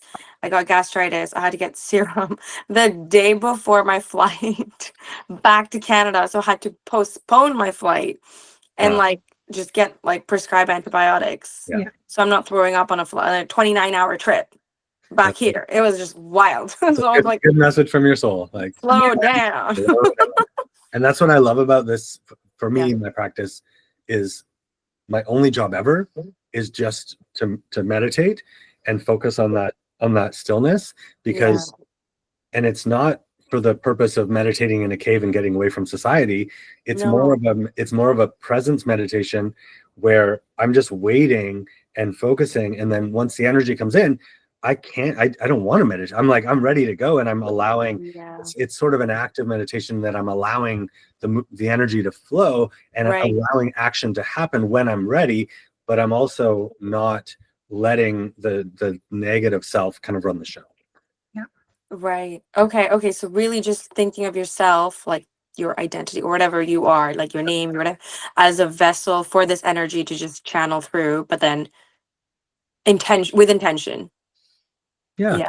I think for me, the reason I took the name Shine is I was going through a process where my mom had a very serious depression, and she did this process, and it helped her, and she got better. And part of that process is where you just feel whatever you're feeling, you feel it fully, and you ask what's underneath. And so I would start doing this practice, and every emotion, no matter what it was, if I just sat with it and just let it be there, and I asked what's underneath that, eventually it would come to love, presence, truth, clarity, God, whatever you want to call it. Every time, like there was never a moment, and there was never a time where no matter what I was going through, if I was just present with it and I just sat with it and I just allowed it to express, like just, hey, what's underneath that? What's there? What's underneath that? What kind of like the belief tree thing? And I would always get to that place of love. And so I started to associate my true nature, my true self, love, as presence, as universe, God, whatever you want to call it. That's my unchanging true nature. Right. The other stuff is just this kind of temporary colors and distortions and layers and beauty and life, and it's all good. It's all part of why we're here, but it's not my true nature. And so the name Shine for me was sort of a reminder. Whenever people call me that, is like, right, that's who I am. That's my underlying true nature, and my goal is to try and tune into that as much as possible, but not to beat myself over the head when I'm not there, which is something I've done a lot of. And what I find for myself, because I've got that ADHD as well, where I want to be push, go. I get an idea, I get a thing, and I'm like, okay, let's go do it. And what I've found is that excitement is great to use that momentum, but also how can I follow that excitement without committing myself to things that maybe in retrospect, when I've kind of come down from that high, are just it's not the right timing. So I'll do things like, okay, I can think about it and I can talk about it and I can, have ideas about it, but not as like, it's going to happen this way at this time. And just like, this is exciting, and just let the excitement build and the excitement flow, or give myself some like tasks or steps along the way, but not, I'll start writing the copy, I'll start making the banner, I'll start doing these things, but not giving yourself boxes where you've got to now meet these deadlines and meet these dates, and give yourself space to kind of a rule. Like, I had this funny conversation with a friend when I was a teenager, and we kept cutting in bangs. We would get excited. You would see someone on TV with really cute bangs, and we'd be like, fuck, this is so fun. We'd cut bangs. 10 minutes later, we're like, no, you've got to wait like 6 months for them to grow out. So we had this pact where we wouldn't cut bangs without talking to each other. And it was really helpful, because you're like, oh no, I've got to call. Okay, no, right. The whole point. So we wouldn't even call each other, but it just put that check in place of like, calm down, just give myself a minute. And so kind of letting yourself run the energy without, okay, I'm going to do all this, whatever the thing is. And like, give yourself like, okay, I'll pick the date tomorrow. And, I'll check in again, like give yourself like maybe 3 or 4 times over the next 4 days. If I still feel this excited about it and it feels this amazing, great. Then I can move ahead with it. But kind of like, you don't, when you're kind of off and having a fun time at a party and you're feeling really high and really excited, and that might not be the best time to like make big life decisions because you're in the big excitement. But then when you're not, that's not kind of your always state, but it's a great time to have fun and to run that forward, to check all the edges, to kind of future project, but don't commit yourself to all these things in the moment, because when you come back to kind of your equilibrium of, oh, these are my other responsibilities and other pieces, but kind of, so that's how I soothe myself, is like, okay, if I come back tomorrow and I'm still this excited, and the next day, then maybe so whatever kind of like, you can give yourself a little, you don't want to like cut the energy, because it's amazing. That's like that amazing, fun, excited, creative energy is so good, but just don't give yourself boxes that then you have to meet regardless, like a flight. Like the flight didn't care if you were sick, you've got it booked, it's a thing, right? So giving yourself that grace and that space, and that's a huge thing you'll learn as an entrepreneur, is that when you're sick, no one's doing the job for you, right? When you need a break, it's going to take a break. So giving yourself grace and giving yourself space to be in your flow as much as possible. And there's going to be some things that you have deadlines and you have to meet, but don't make it harder for yourself by making them when they don't need to be there. So give yourself flexibility, as much flexibility as you can. And then there's certain things where, oh, I want to host this event and the venue's only free on these days. Well, there's a box I've got to, fit.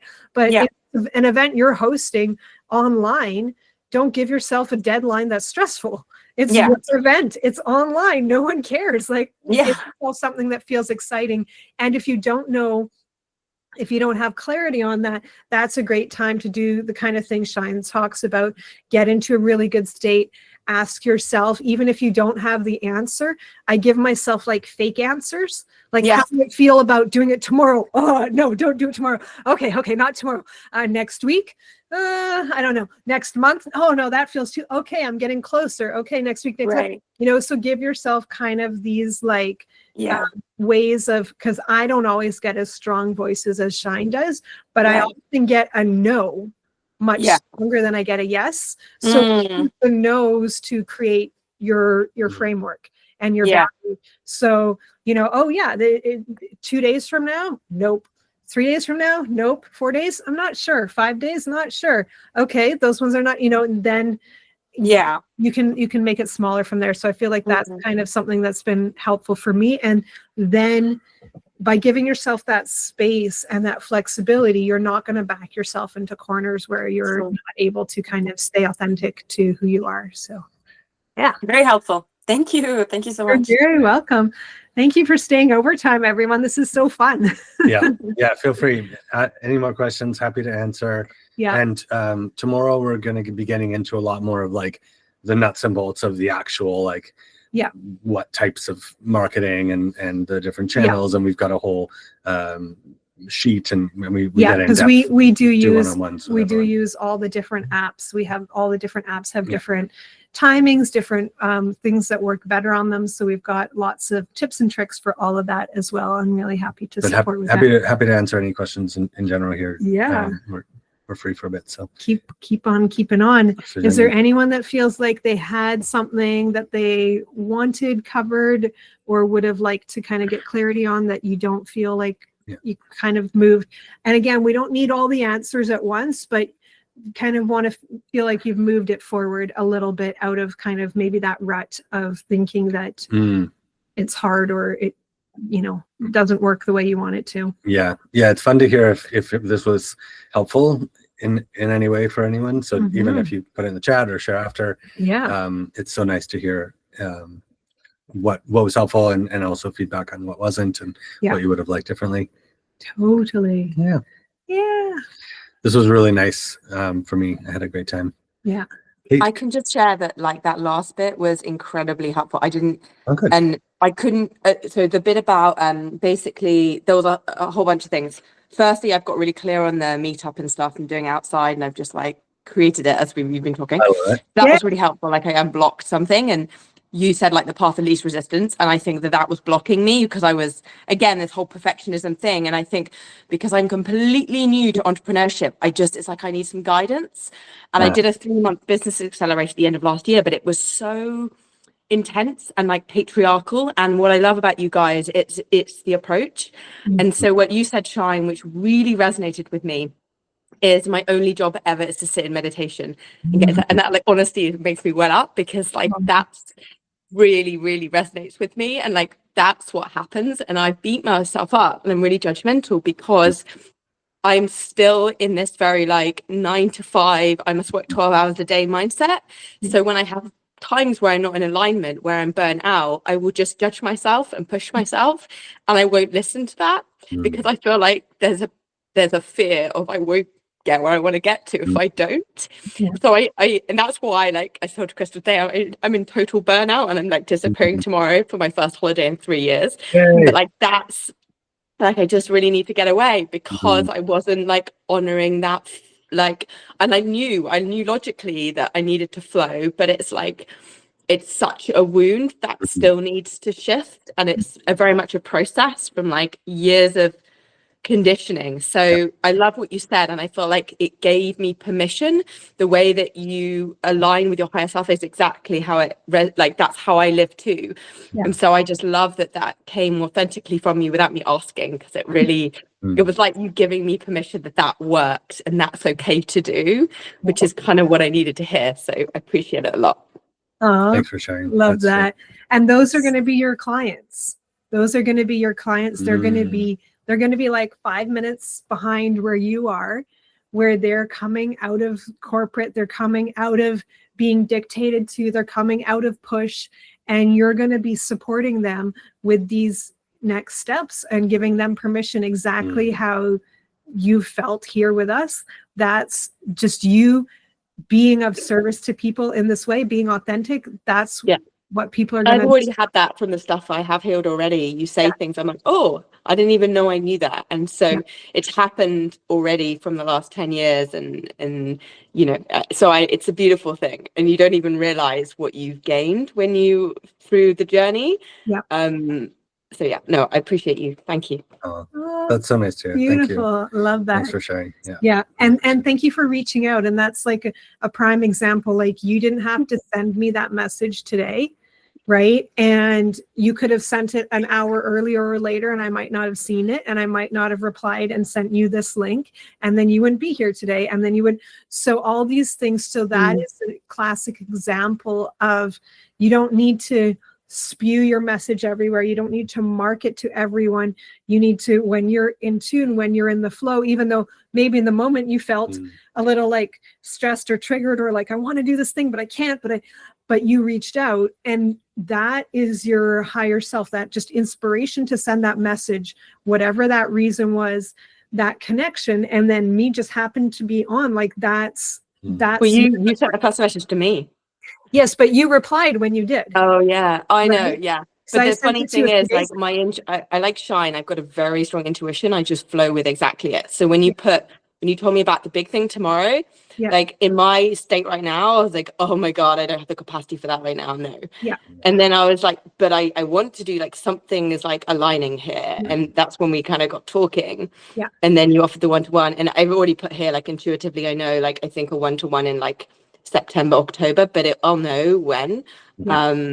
But I think I need a space to digest everything. And like already I feel like just from this, like I will fast forward with workshops when I get back. So anyway, thank you.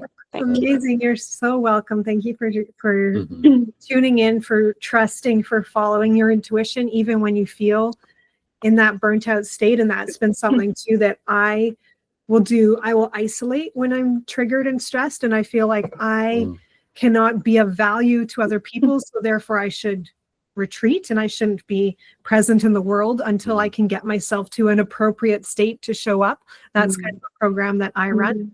And what I forget is that in those states, when I am a little bit more raw and a bit more vulnerable and I show up, that's when the big growth can happen. That's when the big ahas can come in. That's when the big clarity and refining of ideas, because I'm not in such a kind of like busy, perfect, I'm doing all my things, I'm all put together mode. I'm in a little bit of like a cracked open space, and that's when things can really get in. So that's a reminder for myself to watch this perfectionism piece and watch only showing up when I had lots of people reply back, oh yeah, I'm just exactly, I'm in overwhelm, I'm in burnout, I can't take anything on right now. So they didn't want to come on to this call. And I get that. And I appreciate you being in that place and wanting to come on, and just that reminder that it wasn't even a want. I just knew I had to be here. Like I just have such a strong intuition, and I can't. And I was like, okay, it's only an hour, whatever. Like I'm just supposed to be here tonight. Yeah. But I've lost my plot. But yeah, anyway, it's very chronic depletion, and so like the rest of today, I've been in like a place of irritability and anger, and haven't been able to do anything and function. Just like, get me out of this place. Like it's kind of desperation mode. But you guys have lifted me, just the excitement back about it. So anyway, I need to get away, and then I'll feel better. Thank you so much. Yeah. What I've really been aware of, and I don't know if this is a belief system or if it's just how I am, but I feel like I have a battery. And when I'm not really an extrovert, I'm probably an ambivert or whatever, but when I'm around people a lot at a party and just out and about and working, I'll need a day usually to recharge. And we just got back from like a month. We drove to California, we had a month, and we were literally most of the day around people and active and chatting and working, and we had a 8-hour shift that we were working at the event plus our own business, so we were literally like working most of every day for the whole month. And when we got back, it's been 2 weeks, and yesterday was my first day where I felt like I had my energy back. And it took that like 2 or 3 weeks of feeling like lower energy and just not feeling my full self. And it's easy to kind of get down and think, oh, like what's wrong, or just getting into like fix it mode. Whereas a lot of the time I just need to like rest. I just need downtime and less. Yeah. I mean, I don't need to share all my background here, but I've been in chronic nervous system dysfunction for a long time, and I've had this battery, and one of my core beliefs was like more is always more. Like my marker of safety and survival was that it was fatigue, and I had chronic fatigue and adrenal fatigue, and that was my mark of safety. And so I'm actually trying to shift out of that, because it was always like that was I've done enough if that's how I feel. Yeah. And so I'm completely trying to shift that, but it's you know, that familiarity and that sort of what feels safe and what feels Yeah.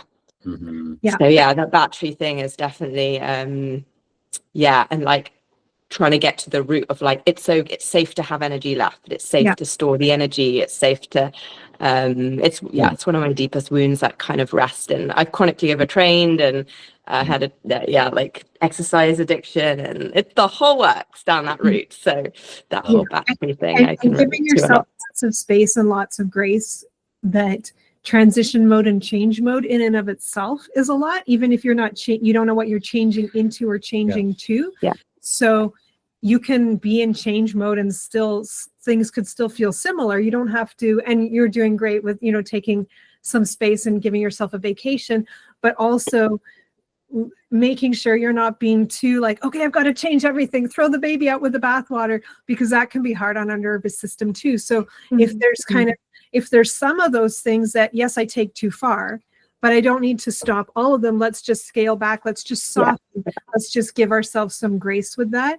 And that's, like Shine said, we needed a couple weeks to recover, but we didn't do nothing in those 2 weeks. We launched this event, and this event came from really reminding ourselves, like, we need support from our community, and we want to be of support to our community too, and to lift up other entrepreneurs and give them a sense of like, all of this is normal, and this is safe, this is okay, this is not, you're not crazy, you're not weird. It's just a lot, and we can make it easier together. So I think the thing I value the most is I have felt like I just don't know how to do this entrepreneur thing. And so just having your, like, this is fine to do it like this. It's like, oh, okay. Like, because I just don't know what I'm doing in the sense of how I should work, the flows, the ebbs and, you know, ups and downs. And I think, and then coming from that spiritual place that you come from too. And it's just like knowing how to live your life when it's a very different life than I've lived before. So and here's a secret. No entrepreneur knows how to do it. There's no handbook, there's no right way.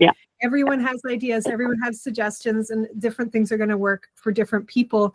And if the only thing, instead of, oh, I need to know the way, basically getting yourself as tuned as you can to what feels good, and trusting that nothing that feels good is bad for you. Nothing. But that the learning is that, though, because I thought there must be a way, or I assumed I was programmed that it's like the same way I've been living in medicine or whatever, which is clearly not. But then I'm like, how do you do this? So then just saying, all I need to do is align with myself, and that's safe and that's okay. It's like, oh, okay, I'm not being, because my programming is, the system says this, you're here at 8 a.m, this is what you do, and this is how you do it. And then to shift to, I am my own, like, I know, you know, my own voice and my own, like, higher self is the guide. It's like, oh, wow, okay, that now is like different. And then that's different for everyone. But it's just even that little tiny thing. Imagine the world we're going to live in, because I feel like that is the shift that we're all going, that is happening on Earth. Is that more people are awakening to their power, that they can live their life the way that they want to, and they can get their own. It's like, it doesn't have to come from a church or from a job or from a partner or from anything. You can tap into your own alignment and decide what you want to do, and you can trust that and just be in that. And imagine, you know, 8 billion people all in that place where they're all following their intuition. I mean, what a world. I had this discussion last week with my spiritual guru, and he was saying how there's a 400-year like earth changes happening. You probably know about that, in Feb of 2027. So that's kind of what we're warming up to, which goes from tribal era over the last 400 years to self-empowerment, which is exactly what you're talking about. What I find is helpful in kind of shifting to a new state like what you're doing is practice on the easy things. So maybe, you know, trusting your intuition with these entrepreneur business steps, if that feels a bit bigger, like you can work on that, but also like use your intuition on like, what am I going to eat out of the fridge? Like don't eat what I should eat. Oh yeah, no, I do that all the time. I live everything flows with my intuition other than the business side, which is, have I done enough? It's always like, I'm not doing enough. I've not done very much today. And that's often because I'm so burnt out. I'm stressed about it, that I'm not in flow because I'm going from push into push mode. So this is this is pretty much the only area. So you've already trained the muscle. So all you need to do is use that. It's because this is so foreign. There's a fear of like, I haven't had regular income for almost 3 years. And so there's so many like fear wounds that I've had to shift in order to make this transition. Yes. So it's, anyway. And you're doing it. And these are the steps. And these are the pieces. And you'll get to keep like it just really kind of seeing like there's not going to be one way, there's not going to be perfect, it's not going to, but maybe taking on a little bit of like the scientist experiment mode for yourself instead of like, I've got to figure out the way for me right now. Let's try it this way today. Let's try it this way tomorrow. There's tons of different methods and modalities that people and entrepreneurs use. So even asking ChatGPT, what are some different structures? Let's try this one today. Let's try this one tomorrow. Or on days when your intuition isn't feeling really strong, give yourself some Pomodoro time. Let's just work for, you know, half an hour on, half an hour off or whatever. Give yourself that flexibility to try stuff out and find new structures and find new ways and kind of softening that piece of needing to figure it all out at once. And I hear you with the pressure with money, and that's a thing. We do. Well, it's not. I mean, it is, but it's like on a practical scale, it's not. I'm fine. That's a wound from like the family on a like. So that's a whole other thing. But and I think it's like I've shifted a lot in the last year to just surrendering and flowing and trusting that I'm exactly where I need to be.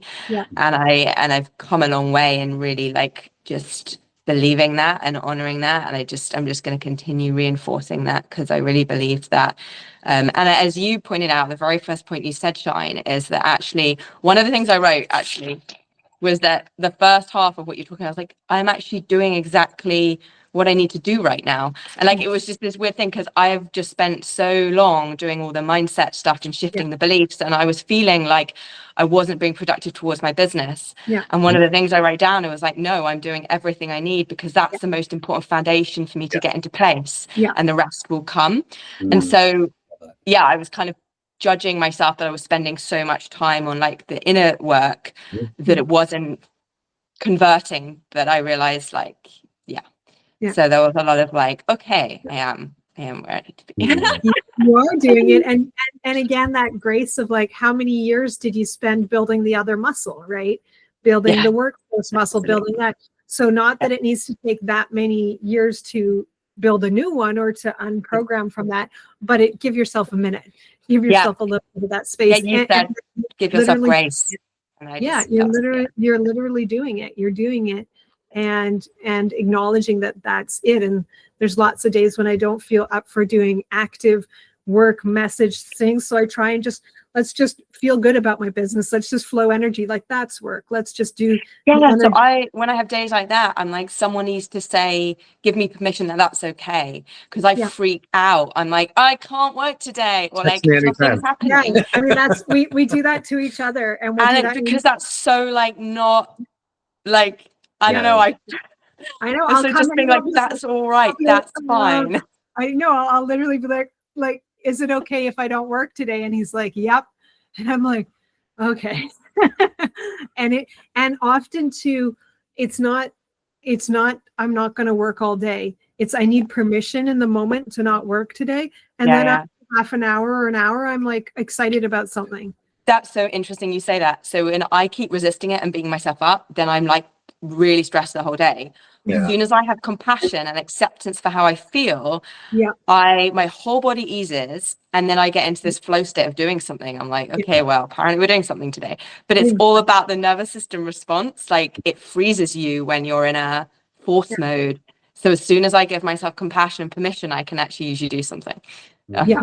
Exactly. And that prevents, like we were saying earlier, it getting to those chronic, those accidents, those cancers, those things that will really take us out for months and months or years and years. So the more I've seen the result and mapped in my brain, and I call it kind of like setting new goalposts. So in the past, I would be running this program, and every time I give myself permission, and the result is I don't spend the whole day in bed. The result is I actually feel better and still work. I try and give myself a mental check mark of, see, look, it worked this time. So the next time when I'm in that space, I have a little bit more resource to pull on, like, oh yeah. So I kind of overplay it in my brain, like, yeah, like really build it up, because we're working out that pathway of, if I don't work, I'm not good enough, so often subconsciously. So whenever I give myself permission, and I still do work, but in flow, and it's good, or I even have a good rest day, and then 2 days later I have a great work day where I accomplish more than I did all week. Like, really give myself extra, like, milk that. Yeah. Credit. Yeah. And that's how we create those new pathways and those new realities. So yeah, you're doing Yeah. it. Yeah. Thank you. Thank you so much. Barrett said he messaged you today too because he felt the call. And thanks for sharing your inspiration and realizations up here. Love you so much. Yeah, so fun, And everyone. thanks for hanging on, Nita. It's so nice to. All right, thanks guys. Thank Take you. care. Thank Much you so love. much. Thank Bye. you. Yeah, that was really everyone. sweet. I really appreciate you. Yeah. Call, text anytime. Yeah. Whatever. Thank you. Really, really appreciate it. Thank you. Thank you. Woohoo. Yeah. Love you all. Thank you for tuning in. And Namaste, Bhagwan ki kripa se. we'll see you next time. Bye. Ciao.